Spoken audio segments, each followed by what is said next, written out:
وأحيط بثمره فأصبح يقلب كفيه على ما أنفق فيها وهي خاوية على عروشها ويقول يا ليتني لم أشرك بربي أحدا ولم تكن له فئة ينصرونه من دون الله وما كان منتصرا هنالك الولاية لله الحق هو خير ثوابا وخير عقبا. السلام علیکم ورحمۃ اللہ وبرکاتہ. اعوذ باللہ من الشیطان الرجیم. بسم اللہ الرحمن الرحیم. وَأُحِيطَ بِثَمَرِهِ فَأَصْبَحَ يُقَلِّبُ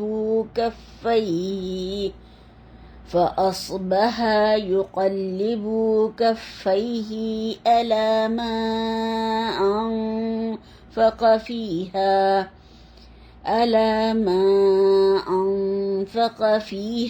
وَهِيَ خَاوِيَةٌ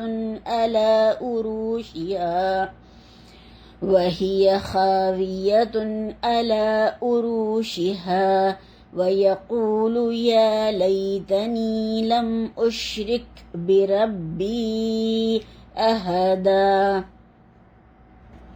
ولم تكن له فئة ينصرونه من دون الله وما كان منتصرا هنالك الولاية لله الحق هو خير ثوابا وخير عقبا. وَأُحِيطَ اور گھیر لیا گیا بِثَمَرِهِ اس کے پھل کو فَأَصْبَحَ بس وہ رہ گیا يُقَلِّبُ ملتا لوٹ پلٹتا کفیہ ہاتھ اپنے علا پر ماں جو انفقا اس نے خرچ کیا فیہا اس میں وہیا اور وہ خاویتن گرا ہوا علی عروشہا اپنی چھتریوں پر ویقول اور وہ کہنے لگا یا لیتنی اے کاش لم اشرک نہ میں شریک کرتا بربی ساتھ اپنے پروردگار کے احدا کسی کو ولم تکن اور نہ ہوئی لہو اس کے لیے فئتن کوئی جماعت ینصرونہ کہ مدد کرتے اس کی من دونی سوائے اللہ تعالی کے وما اور نہ کانا تھا ہوا وہ منتصرہ بدلہ لینے والا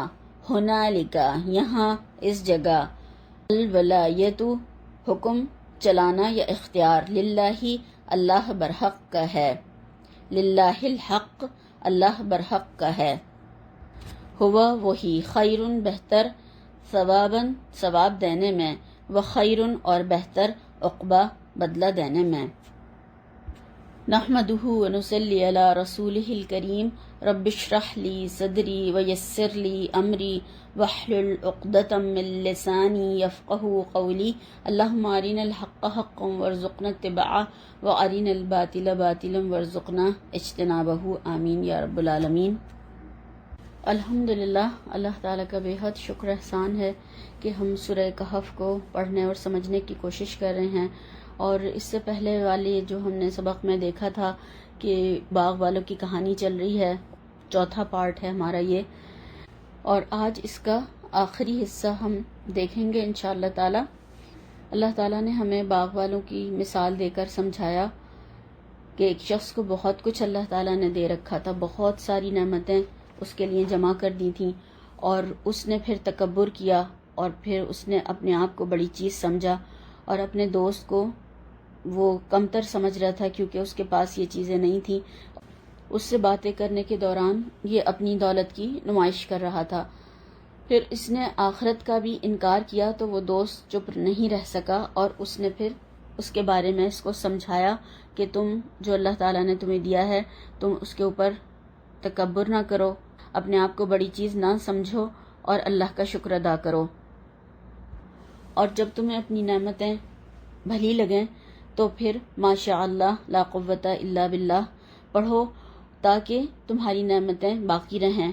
اور اس نے یہ بھی اندیشہ ظاہر کیا کہ ایسا نہ ہو کہ کہیں تمہارے باغ پر کوئی آفت آ جائے اور یہ سب کچھ ختم ہو جائے اور اس کا پانی یا نہر کا پانی نیچے اتر جائے اور یہ سوکھ جائے اور اللہ تعالیٰ مجھے اس سے اچھا تمہارے باغ سے عطا فرما دے۔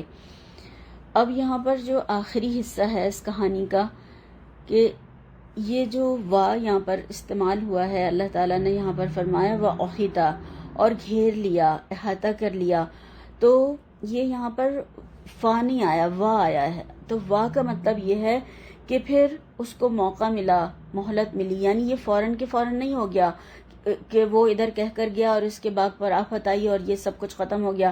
ایسا نہیں ہوا، فوراً نہیں ہوا، بلکہ اسے سوچنے سمجھنے کا موقع ملا، اسے مہلت ملی، اور پھر موقع ملنے کے بعد کہ اس کو اپنا جو عمل ہے وہ درست کر لے، مگر اس نے ایسا نہیں کیا، اس نے اپنا عمل درست نہیں کیا، تو پھر اس کو پکڑ لیا گیا اور اس کی سزا جو ہے یہاں پر بتائی گئی ہے کہ اس کے پھر ساتھ کیا ہوا۔ وَأُحِیطَ بِثَمَرِهِ فَأَصْبَحَ يُقَلِّبُ كَفَّیْهِ عَلَى مَا أَنفَقَ فِیہَا وَهِیَ خَاوِیَةٌ عَلَى عُرُوشِهَا وَيَقُولُ يَا لَیتَنِی لَمْ أُشْرِکْ بِرَبِّی أَحَدًا۔ اور اس کے میووں کو عذاب نے آ گھیرا اور وہ اپنی چھتریوں پر گر کر رہ گیا، تو جو مال اس نے اس پر خرچ کیا تھا اس پر حسرت سے ہاتھ ملنے لگا اور کہنے لگا کہ کاش میں اپنے پروردگار کے ساتھ کسی کو شریک نہ بناتا۔ تو پھل سمیت باغ پورا کا پورا تباہ ہو گیا، اور یہ فوراً نہیں ہوا بلکہ اس کو مہلت ملی، موقع ملا، مگر اس نے اپنی روش درست نہیں کی، نہیں پلٹا، تو پھر اللہ تعالیٰ نے اسے سزا دی۔ وہی ہوا جس کا اندیشہ تھا، وہ باغ اپنے پھلوں سمیت فنا سے گھیر لیا گیا، وہ اپنے ہاتھ ملتا رہ گیا، اس پر جو اس نے سرمایہ لگایا تھا، تراش خراش، اور اس میں اگانے میں، اور اس میں بہت سارے اس کے نوکر چاکر بھی لگے ہوئے تھے، وقت بھی لگا، اتنا مال بھی لگا، محنت بھی بہت زیادہ ہوئی، بہت سب کچھ ختم ہو گیا، چھتیں ہی گر گئیں، تو کہنے لگا کاش میں اپنے رب کے ساتھ کسی کو شریک نہ کرتا۔ اور یہ اس کا شرک کون سا تھا کہ اس نے مال کو شریک کر لیا تھا، اس نے مال کو ہی سب کچھ سمجھ لیا تھا کہ یہی مجھے بچانے والا ہے اور میرے کام آنے والا ہے، لیکن وہ سارا سرمایہ اس کا ضائع ہو گیا اور اس کے کچھ کام نہیں آیا۔ اور جو نفری پہ اس کو ناز تھا، تو وہ بھی اس کو جو مان تھا وہ بھی اس کے کچھ کام نہیں آیا، مگر کوئی بھی کسی نے بھی مدد نہیں کی۔ اکثر انسان مال کے ساتھ بڑے لوگوں کو بھی ساتھ شریک ٹھہرا لیتے ہیں کہ میں اپنے مال میں سے سب کچھ خرید سکتا ہوں، بہت بڑے بڑے لوگ میرے جاننے والے ہیں، کچھ ہوا تو وہ مجھے چھڑا لیں گے، وہ مجھے آ کر بچا لیں گے، مگر بعض آفات ایسی آتی ہیں کہ کوئی بھی اس میں پھر مدد نہیں کر سکتا۔ تو یہاں پر یہ بتایا گیا کہ اس کا ایک طریقے سے ٹوٹل لاس ہوا، کھجور کے درخت جو تھے وہ انگوروں کی بیلوں اور تمام کھیتی پر گرے، سب کچھ تباہ اور برباد ہو گیا۔ تو یہ سب کچھ اس شخص کی بد دعا سے نہیں ہوا تھا، بلکہ اس کی ناشکری کی وجہ سے سزا ملی اور آخرت کے انکار کی وجہ سے اس کا یہ حال ہوا۔ پھر فرمایا وَلَمْ تَكُنْ لَهُ فِئَةٌ يَنْصُرُونَهُ مِنْ دُونِ اللَّهِ وَمَا كَانَ مُنْتَصِرًا۔ اس وقت اللہ کے سوا کوئی جماعت اس کی مددگار نہ ہوئی اور نہ وہ بدلہ لے سکا۔ تو کون ہے جو اللہ تعالیٰ سے بدلہ لے سکتا ہے؟ اس نے کہا تھا کہ میرا مال اور یہ نفری جو بہت زیادہ ہے، یا اولاد میری جو ہے، تو یہ سب میرے کام آئیں گے، تو مگر اس کے کوئی اللہ کے مقابلے میں اس کے کوئی کام نہ آیا۔ اور جسے اللہ تعالیٰ نقصان پہنچانا چاہے اسے کوئی بچا نہیں سکتا، اور جسے اللہ تعالیٰ بچانا چاہے اسے کوئی نقصان نہیں پہنچا سکتا، یعنی پوری دنیا بھی اس بات پر جمع ہو جائے تو وہ کسی کو کوئی نقصان نہیں پہنچا سکتی۔ تو صحیح بخاری کی روایت میں اللہ کے نبی صلی اللہ علیہ وسلم جو سلام پھیرنے کے بعد دعائیں بتائی ہیں آپ صلی اللہ علیہ وسلم نے، اس میں یہ ایک دعا ملتی ہے، لا الہ الا اللہ وحدہ لا شریک لہ لہ الملک ولہ الحمد وہو علی کل شیء قدیر اللہم لا مانع لما آتیت ولا معطی لما منعت ولا ینفع ذی الجد منک الجد۔ اللہ کے سوا کوئی معبود نہیں، وہ اکیلا ہے، اس کا کوئی شریک نہیں، اسی کی بادشاہت ہے اور اسی کے لیے سب تعریف ہے، اور وہ ہر چیز پر کامل قدرت رکھتا ہے۔ اے اللہ، اس چیز کو کوئی روکنے والا نہیں جو تو عطا کرے، اور جس چیز کو تو روک لے اس کو کوئی دینے والا نہیں، اور کسی صاحب حیثیت کو اس کی حیثیت تیرے ہاں فائدہ نہیں دے سکتی۔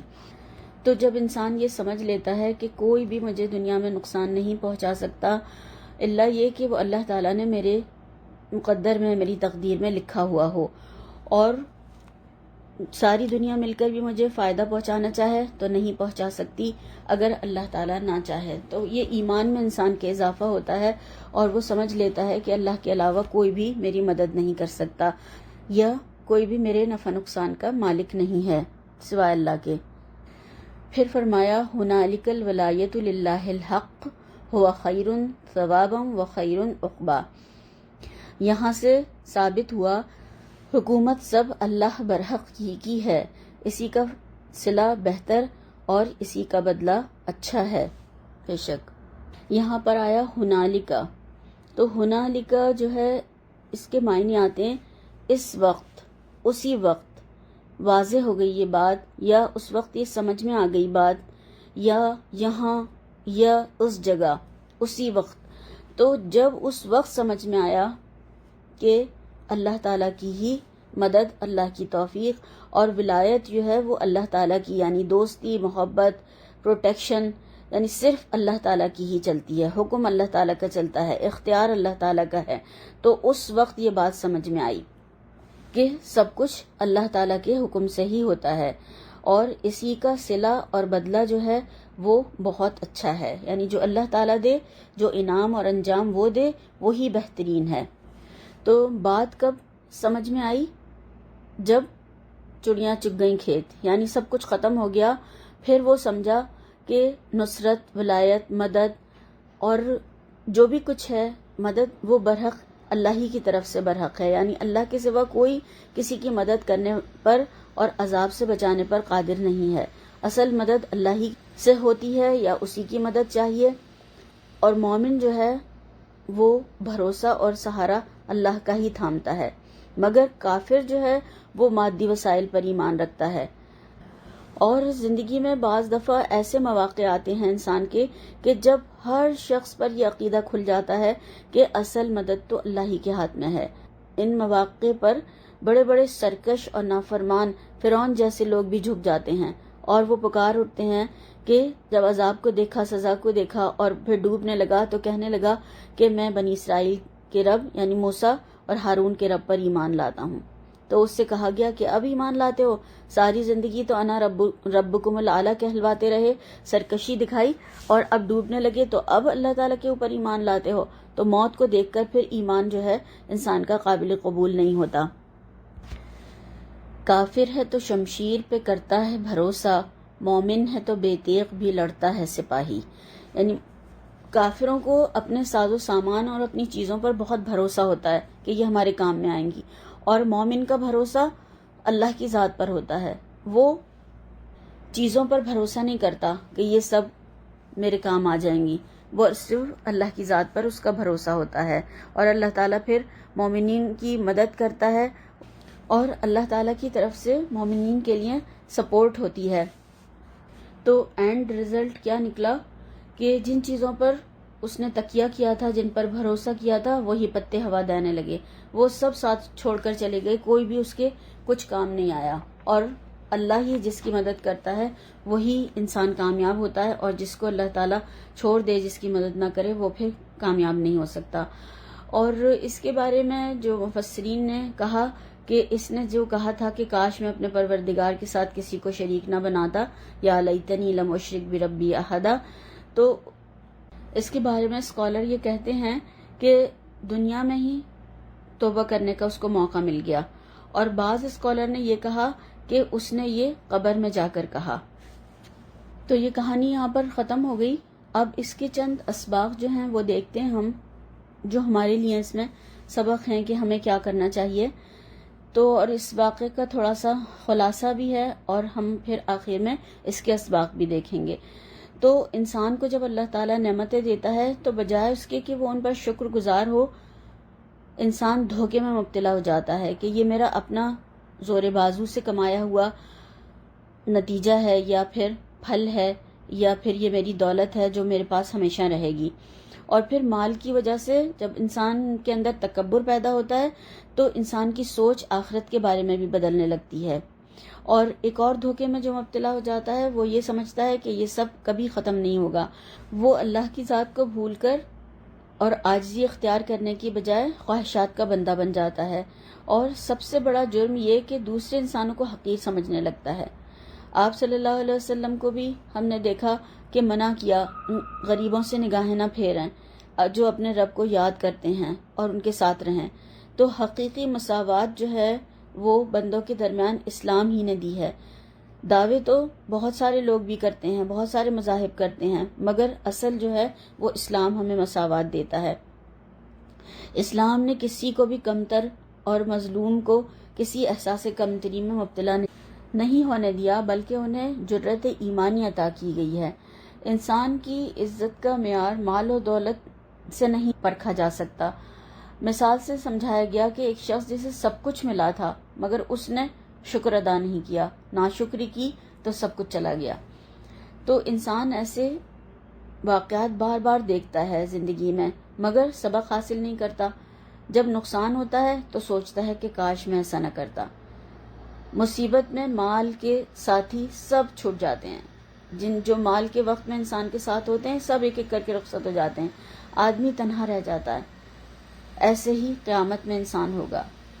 دنیا ویران ہو چکی ہوگی. کوئی دوست، رشتہ دار، کوئی بھی ساتھی، مددگار، کوئی پوچھنے والا نہ ہوگا.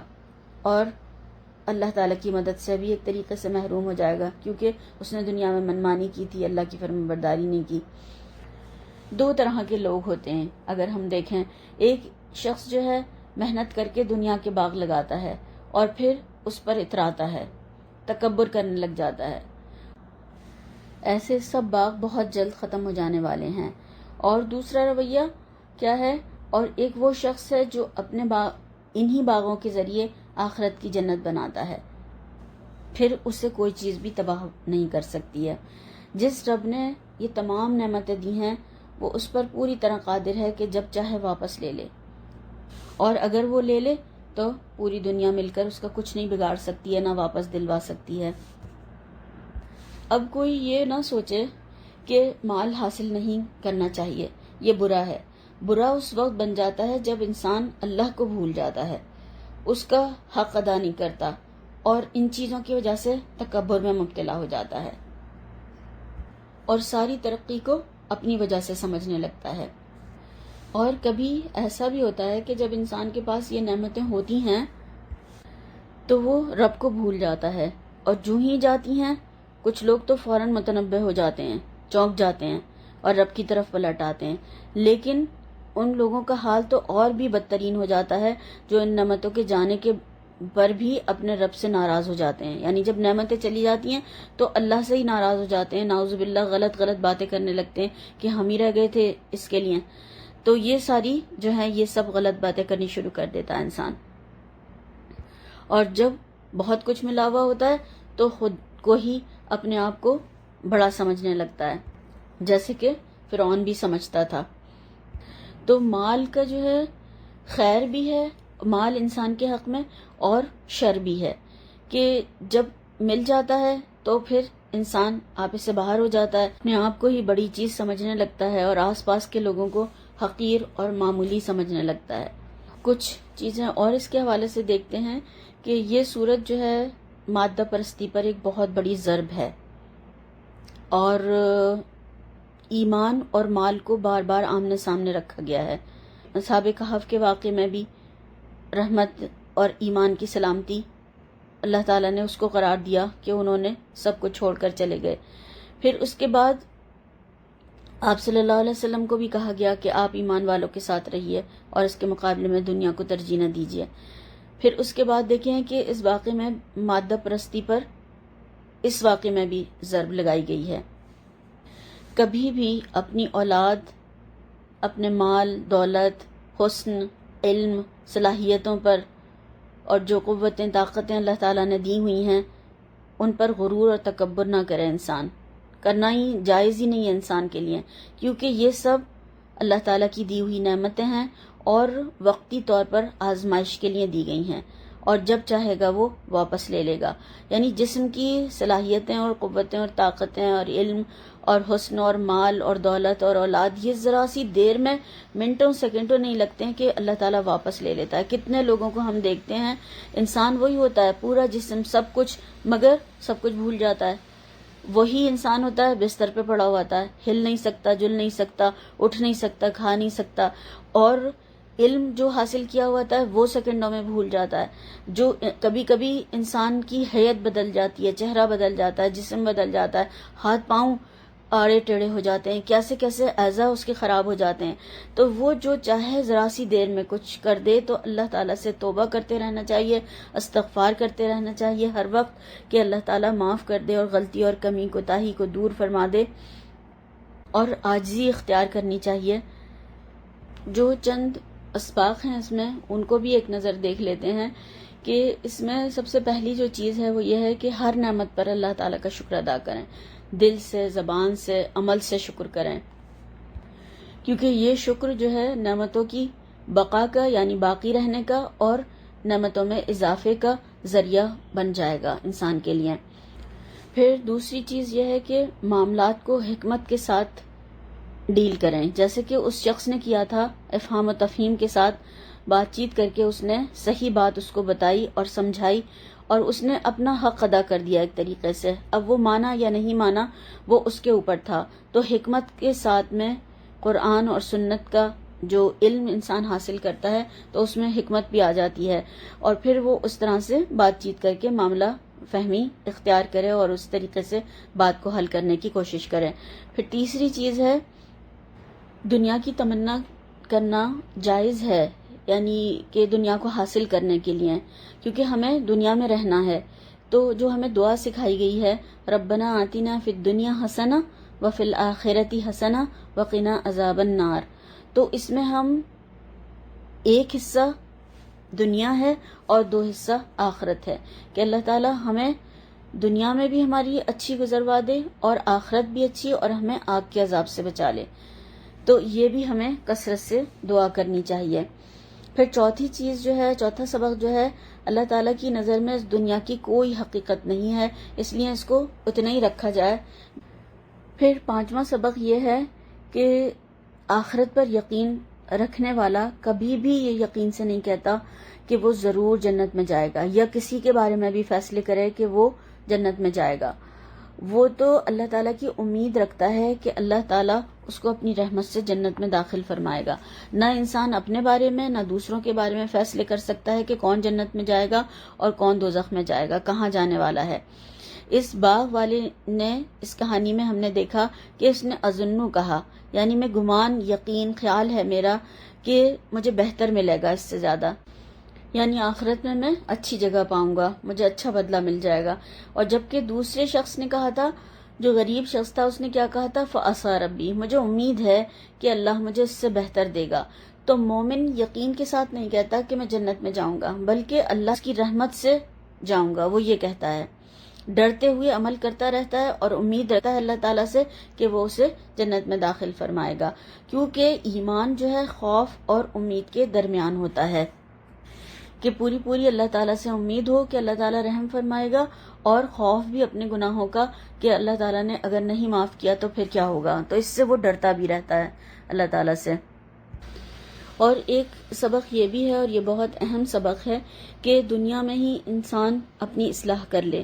جو غلطیاں کر چکے ہیں یا ہو چکی ہیں، یا ہمیں احساس ہو گیا کہ ہم سے غلطی ہوئی ہے، تو وہ پھر دوبارہ نہ کریں، اللہ تعالیٰ سے معافی مانگ لیں، اللہ تعالیٰ جو مہلت دے رہے ہیں اس سے فائدہ اٹھائیں، اور اللہ تعالیٰ کی طرف پلٹ آئیں، رجوع کر لیں، کیونکہ اللہ کے نبی صلی اللہ علیہ وسلم نے فرمایا ہے کہ اللہ تعالیٰ اپنے بندے کو توبہ قبول کرتا ہے جب تک کہ اس کو موت کا فرشتہ نظر نہیں آ جاتا، یعنی موت کا فرشتہ یا پھر جو غرغرہ ہوتا ہے، یعنی روح جب کھچ کے آنے لگتی ہے نکلنے کے لیے، تو وہ اس وقت اگر وہ توبہ کرتا ہے تو وہ توبہ قبول نہیں ہوتی ہے۔ تو اس سے پہلے اللہ تعالیٰ کے حضور توبہ کر لے، تاکہ پھر وہ کامیاب ہو جائے انشاءاللہ تعالی.